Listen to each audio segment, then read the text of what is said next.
Hello friends, রোশনাই এপিসোডে সবাইকে স্বাগত। আমাদের আজকের পর্বে দেখানো হবে আরণ্যককে বিয়ে করে রোশনাই কি তার গোপন রহস্য জানতে পারবে। জানতে হলে আমাদের টলি স্টোরি টাইম চ্যানেলে চোখ রাখুন। গরিমা ব্যাগপত্র গুছিয়ে বাড়ি চলে আসতে চাইলে অনেক রাত বলে আরণ্যক থেকে যেতে বলে, কিন্তু গরিমা আরণ্যকের কোনো কথাই শুনল না। তাই সে ব্যাগপত্র নিয়ে নিচে চলে আসে সবার কাছে শেষ বিদায় নেওয়ার জন্য। সবার কাছে এক এক করে বিদায় নিতে লাগলো। আরণ্যকের বাবা মা তো কোনোভাবেই তার চলে যাওয়াটা মেনে নিতে পারছে না। জাহ্নবী বলল, গরিমা, তোমার সাথে আমাদের দেখা না হলেও সব সময় আমরা তোমার সাথে যোগাযোগ রাখার চেষ্টা করব। সব সময় তোমার সাথে আমাদের কথা হবে। আরণ্যকের ঠাম্মি বলল, বাদশা, তুমি এই ঘরের লক্ষ্মীকে তাড়িয়ে ঠিক করছো না। গরিমা আমাদের ঘরের লক্ষ্মী। আরণ্যকের মা বলল, এখন সব সময় আমাদের এই মেয়েটাকে চোখের সামনে দেখতে হবে। এখন আর বলতেও পারবো না, কি করার বাইরে গিয়ে করো।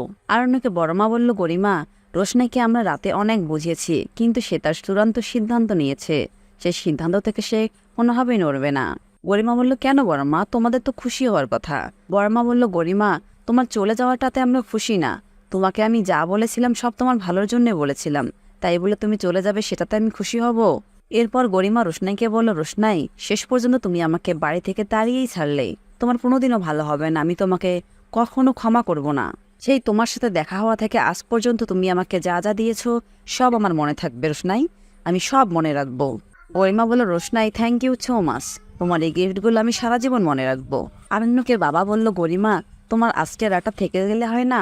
গরিমা বলল, আঙ্কেল, আরণ্যক আমাকে ক্লিয়ার বলে দিয়েছে সে আমার সাথে থাকতে চায় না, সে রোশনাইকে বিয়ে করবে।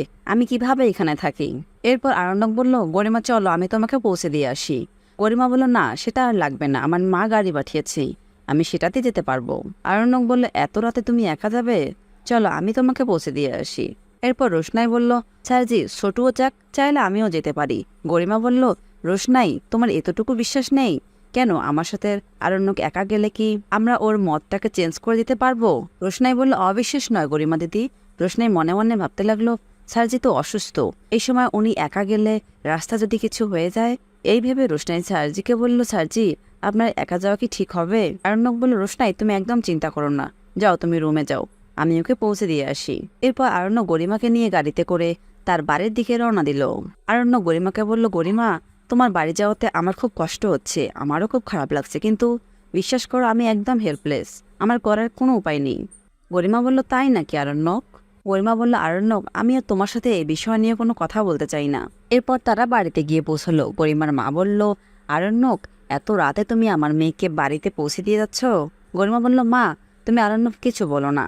গরিমার মা বলল, গরিমা, সে তোমাকে সারা জীবনের জন্য রাখতে এসেছে। গরিমার বাবা বলল, শেষ পর্যন্ত তোমরা অ্যাডজাস্টমেন্ট করতেই পারলে না। এরপর আরণ্যক সেখান থেকে বাড়িতে চলে আসলে রোশনি আরণ্যকে নিয়ে ডাক্তারের কাছে যেতে চায়, কিন্তু আরণ্যক কোনোভাবেই যেতে চায় না, কেননা সে তার আসল সত্যিটা জানে যে সে অসুস্থ নয়। এরপর রোশনাইয়ের মনে সন্দেহ হতে শুরু করে। তো বন্ধুরা, এর পরের ঘটনা জানতে আমাদের টলি স্টোরি টাইম চ্যানেলের পাশে থাকুন আর আপনাদের সুন্দর মতামত আমাদের কমেন্ট বক্সে কমেন্ট করে জানাবেন। ধন্যবাদ।